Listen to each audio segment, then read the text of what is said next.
அப்படின்னா அவரோட எந்த கூட்டணி கட்சி போனாலும் அவர் விலை கொடுத்து வாங்கினா கொச்சப்படுத்துறது ஏற்றுக்கொள்ளக்கூடியதல்ல, அரசியல் நாகரிகம் அல்ல.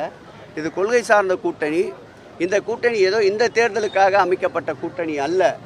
இந்த கூட்டணி தொடர்ந்து 9 ஆண்டுகளாக பயணிக்கின்றது. இந்த கூட்டணி சந்தித்த தேர்தலெல்லாம் வெற்றி வெற்றி வெற்றி என்ற ஒரு இலக்கை நோக்கித்தான் சென்றிருக்கின்றது. இதை எப்படியாவது உடைக்க வேண்டும் என்று எவ்வளவோ திரைமறைவு நாடகங்கள், திரைமறைவில் பல நாடகங்களை அரங்கேற்றி கொண்டிருக்கின்றார். எதற்கும் மசியாததால் இப்படி ஒரு குற்றச்சாட்டை வைக்கின்றார். இது அரசியல் நாகரிகம் தவறிய குற்றச்சாட்டு என்பதை கண்டனத்தோடு தெரிவித்துக் கொள்கிறோம். அது மக்களுடைய சாதனைகள் தொடர்கின்ற ஆட்சி இது. சுமை என்பது என்னவென்றால், கடந்த கால எடப்பாடி ஆட்சி காலம்தான் மக்களுக்கு சுமையோடு கடந்த ஆட்சி. இந்த ஆட்சி மக்களின் கற்காலத்திலிருந்து விலக்கி நவீன காலத்திற்கு கொண்டு சென்று கொண்டிருக்கின்றார் நம்முடைய முதல்வர், திராவிட மாடல் ஆட்சியுடைய நாயகர்.